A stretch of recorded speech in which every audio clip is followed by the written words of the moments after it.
bringing you the latest in tax credit news, insight, and analysis. This is Tax Credit Tuesday with your host, Michael Novogradac. Hello, I'm Michael Novogradac, and this is Tax Credit Tuesday. This is the May 21st, 2024 podcast. As our viewers on YouTube can see, I'm pleased to have as my guest this week, Greg Clements, a partner in Novogradac's Dover, Ohio office. Greg is one of Novogradac's leading experts when it comes to renewable energy, historic, and new markets tax credits, as well as opportunity zones. His expertise and experience with new markets tax credits is why he is a guest on today's episode. Today, we're going to discuss the most common exit for new markets tax credit transactions. For the seasoned listener, this is the put-call structure. This is a topic that affects each of the three key players involved in a new markets tax credit subsidized financing, namely the new markets tax credit investor, the community development entity or CDE, and the qualified active long-term community business. Now, the investor, as the name implies, is the entity or company that's investing equity in a CDE to receive the benefits of the new markets tax credits. And those benefits are claimed over 7 years. Now, the community development entity or CDE is the entity that has a new market tax credit allocation and uses the investment from the investor to provide below market financing to a qualified business. And ultimately, the new market tax credit is all about the qualified business, which is a for-profit or nonprofit that serves low-income persons in a low-income community. Now, a qualified business is technically a qualified, active, low-income community business. Those are the initials QALICB. And it often goes by qualified business, but it often also goes by those initials, by the acronym QALICB or QALICB. And in a moment, we'll hear which of those versions Greg uses. Now, the put-call structure is put in place at the beginning of the new market tax credit financing when the investor negotiates the transaction and then makes their investment in the CDE. And the put-call structure is generally triggered after the end of year 7, as year 7 marks the end of the new market tax credit compliance period, which means the risk of recapture becomes 0. And more technically, year 7 is referencing the end of 7 years from the date the investor made their initial, or I should say their qualified equity investment into the CDE. If they make multiple equity investments, which is atypical now, it wasn't atypical at the beginning, then it would be 7 years from the last of those qualified equity investments. Now, in today's episode, Greg and I are first going to explain, I should say Greg is going to explain, that's the royal we, what a put-call structure is, as well as why it exists. We'll then identify how a year 7 exit under the put-call structure generally affects each of the three major players in the new market tax credit financing structure. As I explained earlier, the investor, the CDE, and the qualified business. We'll dive into some of the key details around planning, timing, and communication as year 7 approaches, the end of year 7 approaches. I did want to, though, provide a quick note to the audience. As one of Novogradac's leading new market tax credit experts, Greg is chairing our upcoming Novogradac 2024 Spring New Markets Tax Credit Conference. It's taking place in a few weeks. It's on Thursday, June 6th and Friday, June 7th at the Fremont Hotel at Washington, D.C. And we also have some optional workshops on Wednesday before the conference.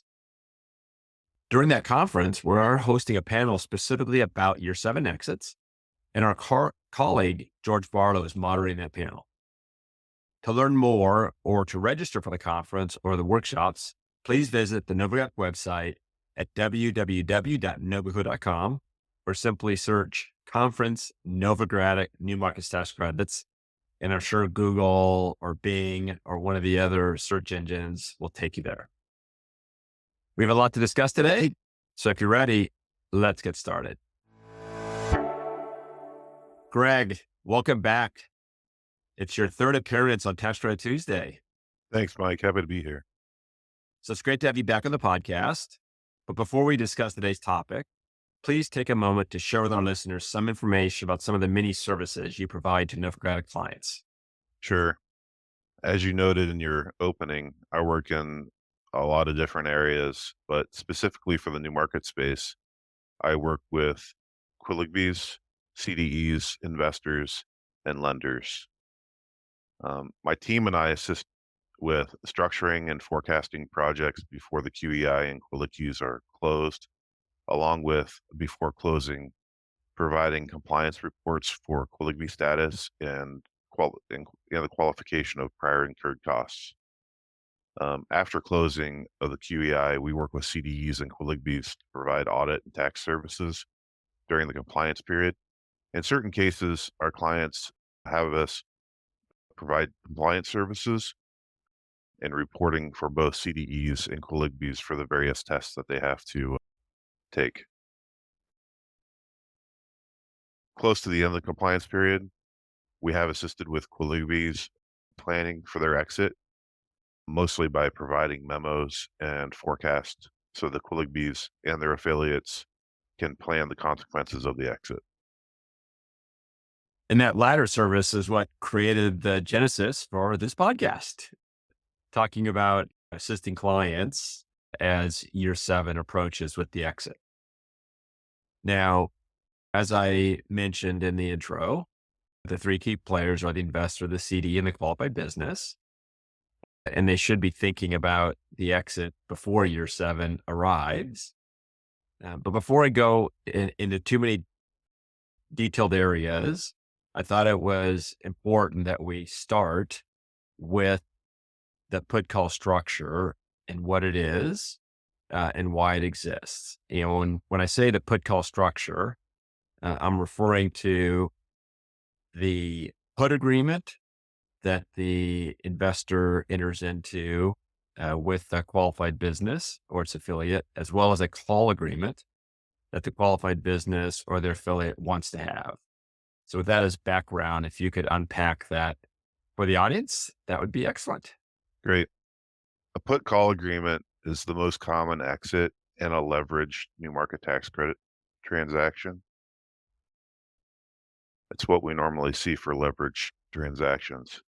And typically it's a structure put in place between the project sponsor, QALICB owner, and the tax credit investor. The tax credit investor, after the compliance period, has an option to put its investment in the QEI to the QALICB or its affiliate. And the QALICB affiliate has the option to call the tax credit investor's investment in the QEI. The availability of the options start after the 7-year compliance period is ended.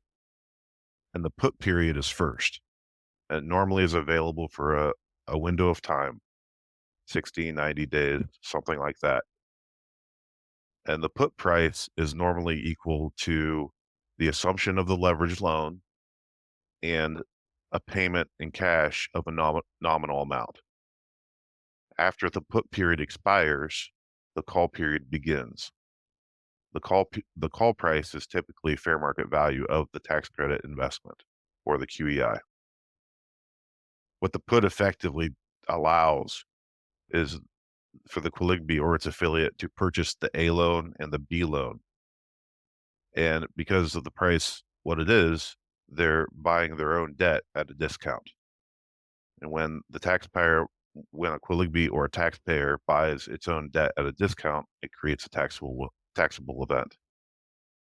Now, all this exists because at closing, when the QEI and the QALICBs are made, a below market option of exiting is not available. It's not allowed for tax purposes. The loans, the QALICBs, need to be respected as true debt. And if they're not respected as true debt, then the credits don't exist. And the tax credit investor would not get any tax credits at all. So it's important that the put and the call is not entered. The agreement to have the put and the call is entered into, but an agreement to exercise the put is not entered into at closing. Great. Thank you for that background on the put call. structure. And I would just note for our listeners that are as experienced with new markets that we talk about a leverage structure, where we're referring to a structure where the equity investor is investing simply for the tax credits, and there's a separate loan or debt product that leverages that equity investor's investment. And when I think of the put call structure myself at a super simplistic level, I think of the put as the investor saying, I want to know at the end of year 7, I have an exit. I'm here, I'm investing for my tax credits for 7 years. And I want to know that at the end of 7 years, I can leave the investment and I have a ready-made buyer. So I have the right to put that investment to a ready-made buyer at the put price, which nets me as the equity investor in the tax credits a nominal amount of cash. Similarly, the qualified business or their affiliate, they want to know at the end of the 7-year period that they have an exit strategy, because the new market tax credit subsidy will have burned off by then, for the most part, and they want to sort of unwind the transaction, and they want to know that they have the right to take a step to unwind the transaction. And as Greg very eloquently pointed out, they can't have a right to buy out the investor at below market price, because if they had a right to buy the investor out at a below market price, they would not be respected as an equity investor, or there's a strong tax risk that they would not be respected as a equity investor. So it does need to be at fair market value. So sometimes it'll be referred to as a below market put and a market rate call, as a way of trying to address the needs of both parties, and at the same time meeting the needs of all parties, which is that the transaction be respected for federal income tax purposes. So with that as our discussion or general overview of the put call structure, in the intro, I did mention the 3 key parties and just references the 3 key parties again, but my definitions have been fairly general. And I thought, Greg, it might be helpful once again to maybe level set a bit if you described a little bit more what qualified businesses are, who the typical investors are, as well as how CDEs come to be in a position to play the roles that they play in these structures. Sure. Qualified active low-income community businesses, or QALICBs, are the actual projects that are getting financed. For example, they could be charter schools, hospitals, medical centers, manufacturing plants, and there's a laundry list of other options, none of which are sin businesses. That's another topic, but they could be virtually. Just to interject there, in some ways, a qualified active local community business is an active business serving a low-income community, and the business can also be a nonprofit. But there are a list of so-called sin businesses that the statute specifically carves out as types of businesses that aren't eligible to receive this type of financing. Thank you for letting me answer that, Greg. Yeah, no problem. And we've been talking about affiliates of QALICBs for the counterparty of the put. These affiliates are either owners of the QALICB or controlling organizations of the QALICB. Sometimes the option agreement isn't directly with the QALICB, it's with the owner or the controlling organization of the QALICB.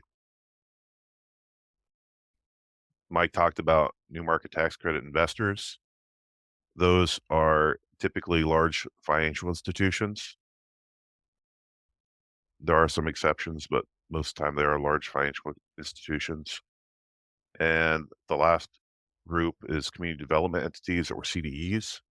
These are organizations that have applied to the CDFI fund to obtain new market tax credit allocation authority. If they're successful, they become stewards of the new market tax credit allocation and have the authority and responsibility to select the QALICBs that get invested in and are ultimately the beneficiaries of the allocation. Brett, thank you for that overview.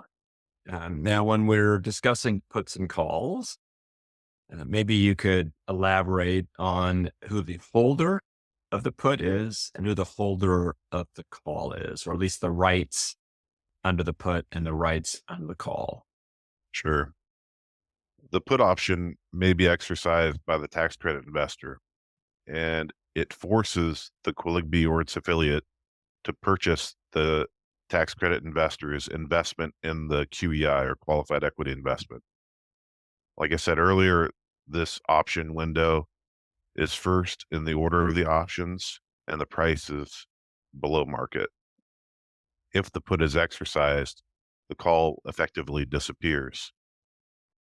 The QALICB or its affiliate has the call and can force the tax credit investor to sell its investment in the qualified equity investment to the QALICB affiliate for fair market value. The call is really only applicable if the tax credit investor chooses not to exercise the put. So that sounds simple enough.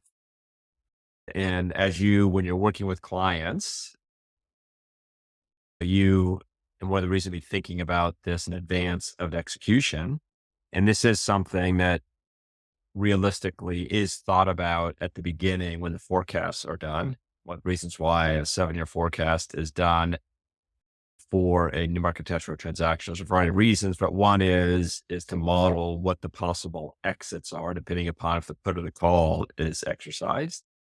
And as part of that, at the beginning, not as much consideration oftentimes is given to the impact of the exit, because you're at the beginning, you're seeking below market financing for the project or for the business.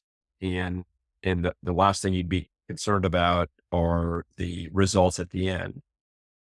And of course, I'm referencing here the fact that there are federal income tax consequences of the exercise of the put or the call. So I thought we would start with the investor. And if you could describe the income tax effect on the investor of exercising the put. And in this context, I'll remind our audience that this is a leverage structure where the investor is putting in equity in exchange for an economic interest in the CDE, which is principally going to come through the claiming of new markets tax credits. And there is a third party or leverage loan that's involved in the transaction. Right. So for the tax credit investor in a leveraged structure, if the put or the call is exercised, there is typically a gain for the tax credit investor. And the main reason that there's a gain for the tax credit investor is that there's a required basis reduction for the new market tax credits. The new market tax credit percentage is 39%, and it's delivered over 6 years and 1 day to the tax credit investor, assuming there's no recapture event during the 7-year compliance period. The tax credit investor generally provides around 30% of the capital needed for the qualified equity investment, and the remainder of the QEI is provided for by a leverage lender. So if we remember that the put price is normally an assumption of the leverage loan plus a nominal amount of cash, the tax credit investor is effectively being relieved of the debt. So that's part of the purchase price. Generally, the tax credit investor's equity, like I said, starts at around 30% of the QEI, and then they have a basis reduction for the new market tax credits of 39% of the QEI. And that gets the tax credit investor to a position with that basis reduction and the release of the liability of the leveraged loan through the put price they end up with a negative capital account upon disposition. And when you have a negative capital account upon disposition, you have a gain. And again, the real reason for the gain in a new market tax credit leverage transaction is the basis reduction. I'm glad that you emphasized the basis reduction because you're sort of summarizing the fact that in a leveraged transaction, for $39 in tax credits, the investor might be investing roughly $30. And this $39 in essence of credits is taxable in a sense. It's as if they were getting that's the basis reduction ends up making this in essence a taxable credit. So they're getting $39 of benefit for every $30 of investment. And that difference of $9 is taxable and that amount ends up being taxable on the exit to the investor. And when you think about sort of corporate tax rates and the rest, that can be roughly a $7 benefit, after-tax benefit over the 7-year period. So from a time value of money perspective, it's a reasonable yield for the investor, but it just reflects the fact that there's this time value of money, as well as the fact that it is a taxable credit. Now, there are other tax credits that are non-taxable. And when you're referring to other non-taxable credits, I think of the low-income housing tax credit. The low-income housing tax credit is a non-taxable credit. And as a consequence, the equity pricing for a low-income housing tax credit reflects the fact that it is a non-taxable credit, whereas the equity pricing for the markets is reflective of the fact that it's a taxable credit. Greg? The big impact related to the put for QALICB or the QALICB affiliate is cancellation of addendus. Like we touched on before, if the put occurs, the QALICB is purchasing its own debt for a discount.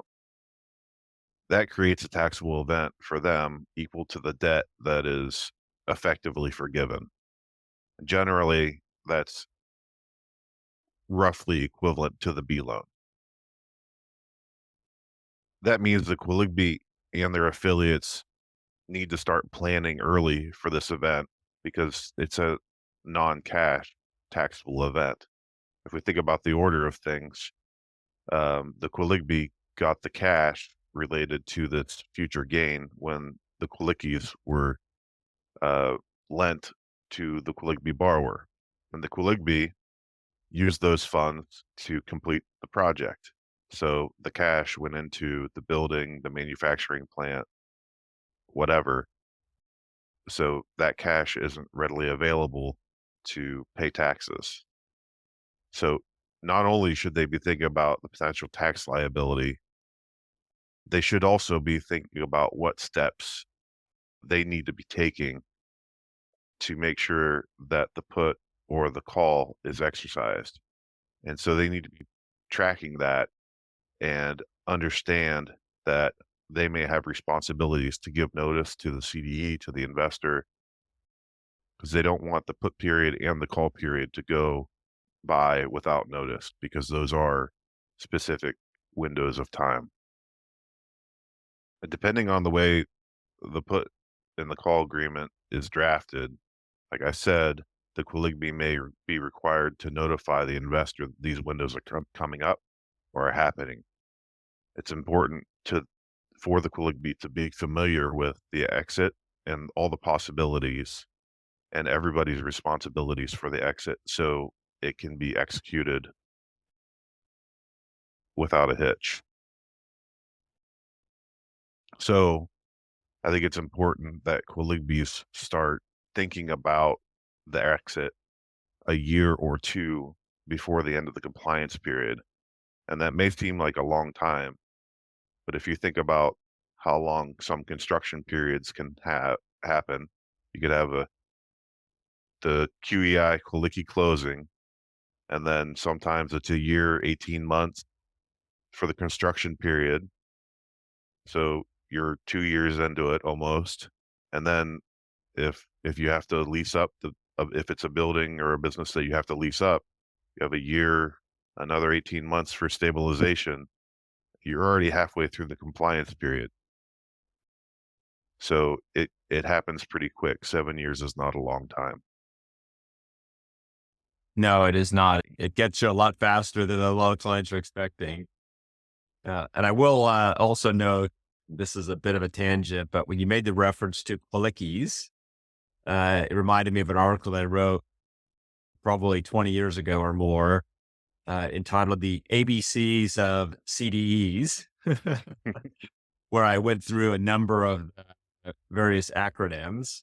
And you mentioned QALICB, and QALICB is shorthand for Qualified Low Income Community Investment. Obviously, you know that, but for our listeners, QALICBs is short for Qualified Low Income Community Investment, and that's the investment that the CDE makes to the qualified business. So you can think of it as a CDE makes a QALICB to a QALICB. So, Greg, in my intro, I did note that qualified businesses often are nonprofits. And what we talked about so far about being taxable and the rest, as a general matter, we're referring to qualified businesses that are taxable entities. So, many listeners and viewers or audience will be looking at this thinking, well, my qualified business is tax exempt. So if you could explain the impact for our audience on year 7 exits on tax exempt entities, that would be helpful. Sure. Generally, as long as the income and the use of the QALICB proceeds aligns with the nonprofit's purpose, it's not going to be a taxable event. Again, that assumes that the new market tax credit proceeds the use of those proceeds was aligned with the nonprofit's purpose or enhances their ability to continue their mission. So, but let's assume if you have a university that built a dorm or classrooms, that's probably going to be okay. But if you have a university that built a strip mall, it's probably not going to be okay. And I think it's important, if you're a nonprofit that close a new market tax credit transaction, it's important to talk with your 990 preparer. And as a taxpayer or as a nonprofit and the tax preparer need to understand what the unwind is and make sure that it's not a taxable event. And if it is, plan for it appropriately. And that always reminds me of the Stephen Covey observation in his book about the 7 habits of highly effective people, that you should begin with the end in mind. Mm. And this is an example where these issues, as Greg mentioned, you certainly have to be thinking about towards the end of year 7, but realistically, it's something that the qualified business should be thinking about initially when the transaction being structured, to ensure that you're taking the steps to, if possible, to ensure that the amount will be tax exempt at the end of year 7. And you don't want to be thinking about it year 7 and wish you had done something different versus the original structure. So with all of this in mind, with respect to year 7 exits and the consequences, what advice do you have for investors, for qualified businesses, for the CDs themselves that they should be thinking about? Or maybe start with investors and qualified businesses first, and then we'll come back to CDEs. Sure. I think overall, timing, planning, and communication are important, and that goes for everybody. Timing is critical because of the differences in the timeline between the tax credit investors. That they want to get out of the tax credit transaction exactly 7 years and a day after closing of the QEI. The QALICBs, who actually have to pay the taxes, they may be incentivized to ask the investor to delay the put a little bit. Just think about if the QEI closed at the end of the year, at the end of their tax year, they may be incentivized to ask the investor, hey, if you're gonna exercise your put, could you wait until January or the beginning of my tax year to push the unwind into a new taxable year? And that way it it would delay the amount of tax liability due, just the timing. Another reason to start the conversation early is you might be dealing with the same organization. There are transfers that could happen during the 7-year compliance period at the tax credit investor level, but generally you're going to be dealing with the same organizations. But there's a very real possibility that the people that you sat across the table from when you negotiated this transaction and worked very hard doing all the due diligence and the forecasting, there's a real possibility that the actual people that are going to be involved with the unwind are not the same because of turnover, people taking new jobs and the like. Again, I said 7 years isn't a long time, but people change jobs all the time. So it's something to think about. Um, that's why starting the conversation early is important. It could help lay out expectations and understand the goals of all parties, make sure everybody's on the same page. I think also for QALICBs, talking to your tax preparer early is important. Read your agreements early. Look at your situation, your current situation, and analyze it for how the unwind would impact you. You need to figure out your options. You need to work with your tax preparer and possibly attorneys in order to achieve your goals. Um, I said this earlier, but it's still important. Sometimes there's language in agreements about who has to notify whom, and sometimes the QALICB is responsible to notify the investor that the put period is starting. So if the QALICB sponsor is a for-profit or owned by individuals, there's probably going to be a taxable event around the exit, and this, like we said earlier, is normally a non-cash taxable event equal to around whatever the B loan is. So you will have to come up with cash to pay for that tax liability, and you need to be able to plan for that. That being said, QALICBs may have options depending on the circumstances. So doing the analysis, understanding your situation, you need to think about things like, do you have anything that you can use against that non-cash taxable income? Do you have carried forward net operating losses? Do you have carried forward credits of any kind? And those are just things that need to be thought of and analyzed coming up to that put and call period. Thank you for that, Greg. And I feel like there's a lot more that we could discuss with respect to the qualified business when it's a taxable entity Mhm. or its affiliate, in terms of ways in which to handle the timing of the income recognition event, as well as the consequences of the income recognition event in terms of how it gets reported among the various entities, the QALICB and the QALICB affiliates. But that's well beyond the substance of this podcast. But I would encourage QALICBs and their affiliates to work closely with your Novogradac professional or your own individual tax advisor to help identify the various tax planning strategies so you can best handle the income recognition event. And I'll leave it at that without getting into the consequences of the discharge of that income if it ends up being reported as such, and basis adjustments and all the rest. So I'll leave it at that.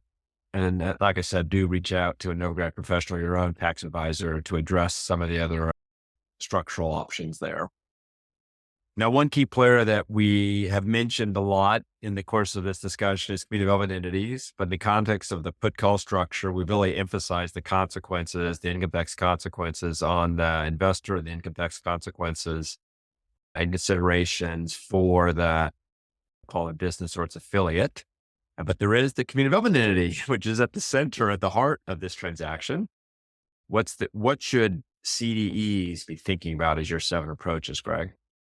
Yeah, so CDEs are the groups that normally interact with the QALICBs the most during the compliance period. They've been likely be getting financial reports from the QALICB, compliance reports from the QALICB, and any reporting around the community benefits agreement for the 7 years. So many times the CDEs are the folks that end up reminding the QALICBs that they're going to have an exit in a big taxable event. The CDEs generally don't have a taxable event. Most of them are LLCs taxed as partnerships. There are exceptions. But what I see is normally just a distribution of the QALICs in liquidation of partnership interests. So really no taxable event at that level on the tax return. But there is a risk of penalties for the CDEs and the sub-CDEs. So the CDEs should be providing their tax preparers with constant communication about the exits that are coming up, what the dates are, and provide timely information so tax extensions can be filed. When you have new market tax credit unwind, your last tax year is going to be a short tax year. And it's not going to have the same tax filing deadlines as you're used to. So it's important to have, whenever your tax preparer is doing tax returns for last year, you should be talking about what unwinds are going to happen in the next year. So everyone's on the same page about when to expect the unwind documents, when extensions are going to need to be filed, and when the ultimate filing deadlines are going to need to happen. That way you can avoid any deadlines being missed and you can avoid any potential penalties for late filed returns. Right. Thank you for that reminder about the short tax year and some penalties for late filing and the rest. I'd also kind of re-emphasize for the audience that we are talking about here about a leveraged numeric benefit structure where the full amount of the subsidy ends up being sunk in the qualified business. There are other CDE investment structures that are more of an evergreen approach to use of the new market tax credit allocation. And in some of these evergreen sorts of approaches, the consequences to the CDE are dramatically different. And the CDE becomes a more critical party to these income tax consequences discussions. And maybe we'll save that for another podcast. Mike, I think you and I actually did a podcast on that very topic. Oh, did we? Okay. Yeah. Okay, good. I will put a link to it. Good memory. Your memory's better than mine. But then again, I've had a few more podcasts than you, so I'll give That's true. That's true. a bit of credit on that. So we will link to that podcast. And thanks for that good recall, Greg. No problem. So Greg, if you could also describe some other resources that are available for our audience, I'm sure they'd be interested in hearing them. Well, you can feel free to call me or any other Novogradac team member, and we'd be happy to assist you and help you think through your analysis. I think also I would encourage everyone to take a look at attending the Novogradac 2024 Spring New Markets Tax Credit Conference. As Mike said, it's June 6th and June 7th at the Fairmont in Washington, D.C. And like Mike said, there's going to be a specific panel for year 7 exits, along with a lot of other excellent topics. On Wednesday, June 5th, there are 2 workshops also available. In the morning, we'll have a new market tax credit basics workshop. And in the afternoon, we have a new market tax credit compliance workshop. They don't overlap. So if you want, you can go to you can go to both. I think that the new market tax credit working group is a good group to join for resources and to learn more about the current events in the new market tax credit space. And you can reach out to me or to Brad Elphick, a partner of ours, if you'd like to join. Thank you very much, Greg. And I would encourage our audience to reach out to Greg or other Novogradac professionals as you approach your unwinds. And I'll echo the encouragement to join us at the New Market Attachment Conference in Washington, D.C. One of the many other highlights that beyond what you've heard about already is Chairman of the House Ways and Means Committee, Republican Jason Smith, will provide a keynote. We're going to do a keynote question and answer period, so please join us for that as well. I'm certainly interested in his take on where the current tax bill that's in the Senate sits, which doesn't have a direct impact on the new market tax credits, but has a pretty dramatic impact on affordable housing and has real significance to renewable energy and other tax incentives. In terms of getting hold of Greg, I'll include his contact information in the show notes for today's episode. And before we get to the off mic section, I always like to remind our audience to subscribe to our podcast on whatever platform you prefer. And please do share the podcast with your colleagues who may also be interested in learning more about community development tax incentives. So with that, we'll turn to our off mic section. And Greg, as I think for the past few months, we've been using the off mic section as an opportunity to offer a shout out to someone working in community development and affordable housing, renewable energy, and the like. So since we're doing a podcast here on new market tax credits, I thought it'd be good if you could give a shout out to someone in the community development space. Sure. I'd like to give a shout out to Jay Taylor. He is a partner at the law firm Friday, Eldridge, and Clark, located in Little Rock, Arkansas.